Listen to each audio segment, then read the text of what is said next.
ellos no entendían cuál era la causa de la salvación.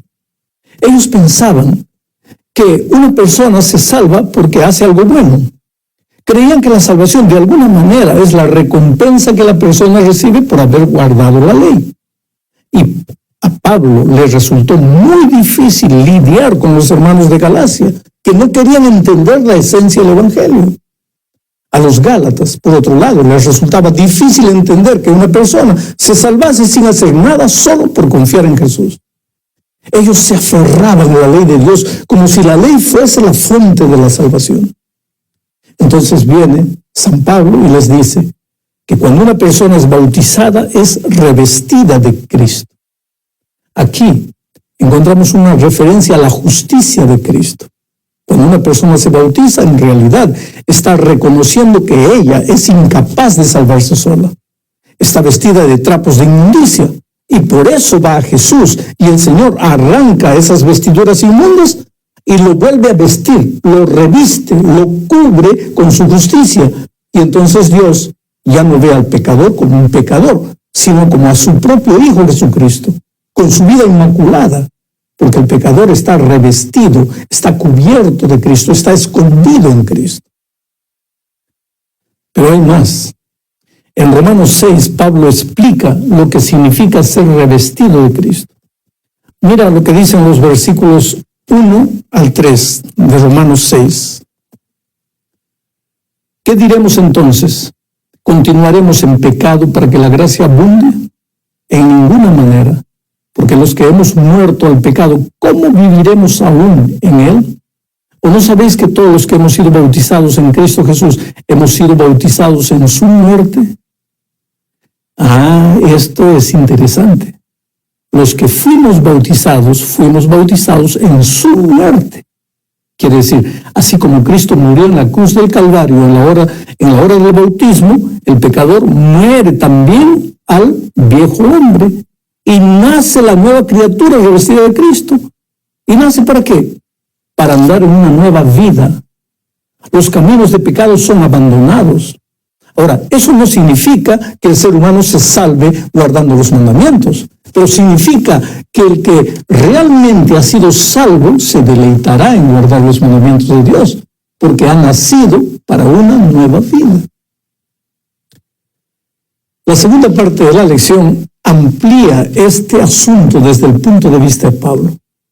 Para el apóstol, el Evangelio no es solo un asunto de teología, no es apenas teoría para ser estudiada y analizada. Tampoco la salvación y la justificación son solo una declaración mediante la cual estamos libres de la condenación del pecado. No, para Pablo, la justificación y la salvación afectan la vida diaria del cristiano en todas las esferas de sus actividades. Salvación para Pablo es nuevo nacimiento, es transformación, es nueva creación. El que pecaba ya no peca más. El ladrón deja de robar. El mentiroso deja de mentir. Mira, por ejemplo, el capítulo 13 de Romanos. En este capítulo, Pablo entra en las diferentes áreas de la vida, comenzando por el respeto y la obediencia que debemos a las autoridades políticas, hasta el amor y la consideración hacia los vecinos. Y dice que la persona que ha sido revestida de Cristo se conduce de un modo diferente. En el versículo 1, por ejemplo, leemos lo siguiente. Sométase toda persona a las autoridades que gobiernan, porque no hay autoridad sino de Dios, y las que existen por Dios son constituidas. Ya en el versículo 8, un poco más adelante, encontramos otro deber del que ha nacido en Cristo. Dice así: no debáis a nadie nada, sino el amaros unos a otros, porque el que ama a su prójimo ha cumplido la ley. ¿Te das cuenta cómo la justificación afecta todas las áreas de la vida del ser humano? Pero hay algo interesante. En el versículo 12, el apóstol dice lo siguiente, dice que hasta allí había estado hablando de deberes de la vida diaria. Vuelve a hablar del vestido y entonces afirma: la noche está avanzada y se acerca el día. Desechemos pues las obras de las tinieblas y vistámonos las armas de la luz. Vestirse de las armas de la luz. Para Pablo, vestirse de las armas de la luz significa desechar las obras de las tinieblas. ¿Y qué son las obras de las tinieblas? La respuesta viene a partir del versículo 13.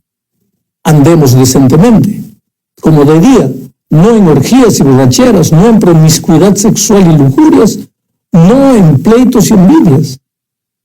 Y concluye enfáticamente en el versículo 14 diciendo, antes bien, vestíos del Señor Jesucristo, y no penséis en proveer para las lujurias de la carne. Aquí, querido, queda completamente explicado lo que Pablo entiende por vestirse del Señor Jesucristo. No es algo romántico, poético. La expresión puede ser poética, pero la experiencia afecta la vida diaria del que fue justificado. Quiere decir, si acepté que Jesús me vistiese con su manto de justicia divina, entonces la evidencia es una vida de obediencia. De otro modo, la justificación no pasa de mera palabrería. ¿Pero qué sucede si ya fuiste convertido y todavía sientes ganas de continuar andando en los caminos de la carne?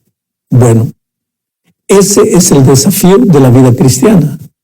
La experiencia del cristiano es una experiencia de crecimiento diario, paso a paso, día tras día. Como dice Pablo, hay que olvidarse de lo que queda atrás y continuar la caminata con Cristo. No te desesperes. No pienses que porque fallaste 1 o 50 veces ya todo está perdido. No, Jesús te ama mucho y está dispuesto a conducirte hasta el fin. Porque si Él empezó la obra en ti, ciertamente la va a terminar. Vamos ahora a la tercera parte de la lección. El texto que debemos analizar aquí es un poco largo, pero necesitamos leerlo. Es Colosenses 3, desde el versículo 1 hasta el versículo 10, dice: Si pues habéis resucitado con Cristo, buscad las cosas de arriba, donde está Cristo sentado a la diestra de Dios. Poned la mira en las cosas de arriba, no en las de la tierra, porque habéis muerto y vuestra vida está escondida con Cristo en Dios. Cuando Cristo, vuestra vida, se manifieste, entonces vosotros también seréis manifestados con Él en gloria.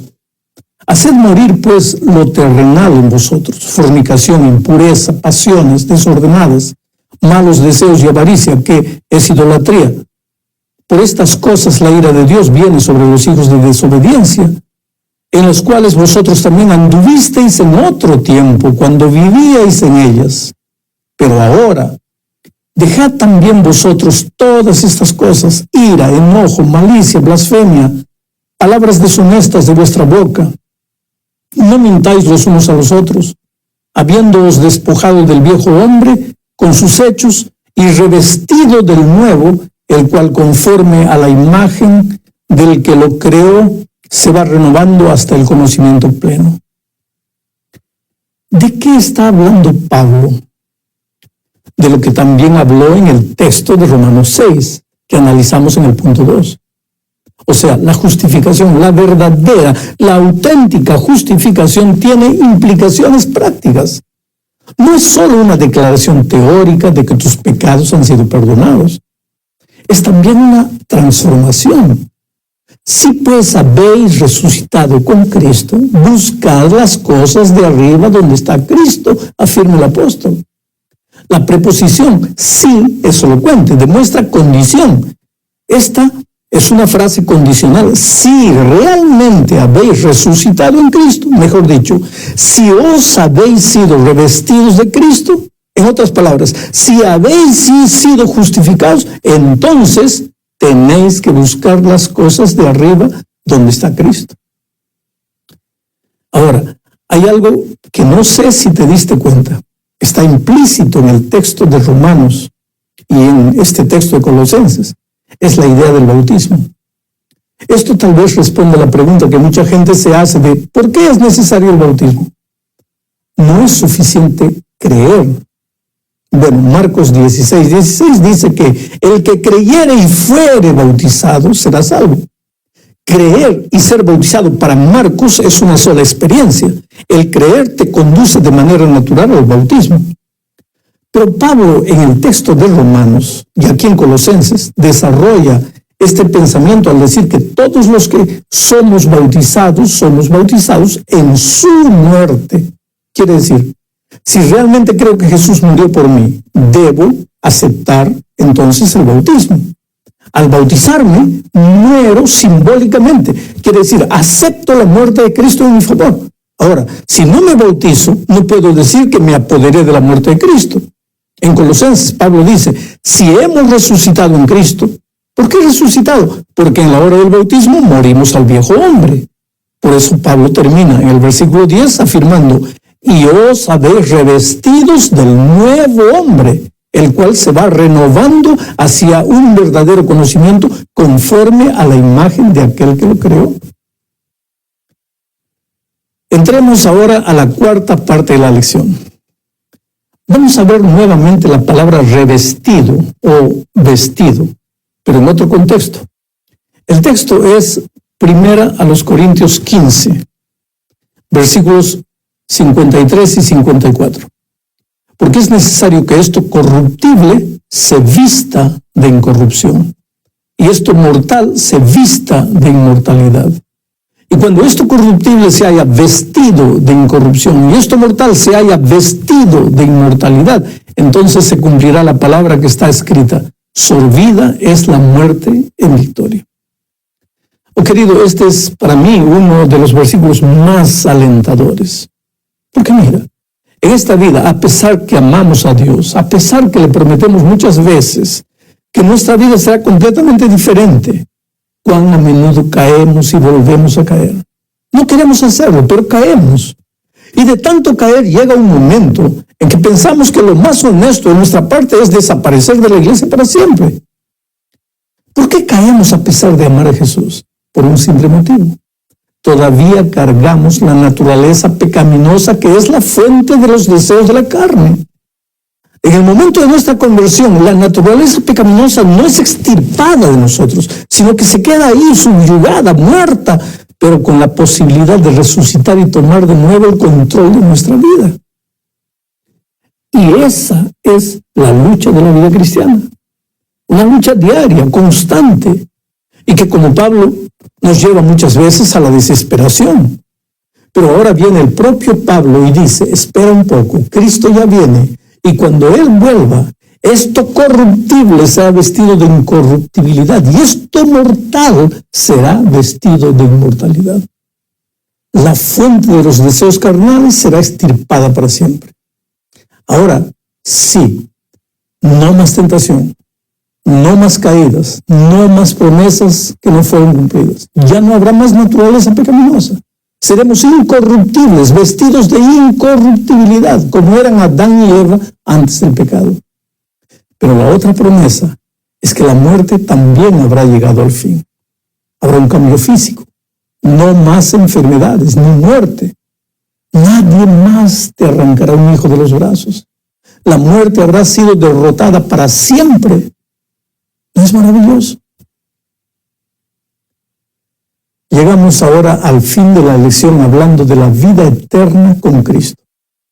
Mira lo que dice Pablo en la segunda epístola a los Corintios, capítulo 5, versículos 1 al 4. Porque sabemos que si la tienda terrenal, que es nuestra morada, es destruida, tenemos de Dios un edificio, una casa no hecha por manos, eterna en los cielos. Y por esto también gemimos, deseando ser revestidos de aquella nuestra habitación celestial. Pues así seremos hallados vestidos y no desnudos, porque asimismo los que estamos en este tabernáculo gemimos con angustia, porque no quisiéramos ser desnudados, sino revestidos, para que lo mortal sea absorbido por la vida. En este texto, Pablo está repitiendo el concepto anterior, pero con otras palabras. El templo se refiere al cuerpo. En esta vida, nuestro templo, nuestro cuerpo es frágil. Todavía cargamos la naturaleza pecaminosa, sujeta a la muerte y a las enfermedades propias de esta vida. Pero cuando Jesús regrese, seremos revestidos de vida, o sea, de la naturaleza perfecta que el ser humano tenía antes de la caída de nuestros primeros padres. La expresión dramática que Pablo usa en este texto es gemimos. Significa lloramos, sufrimos y muchas veces nos desesperamos. ¿No es esa la experiencia de todo día?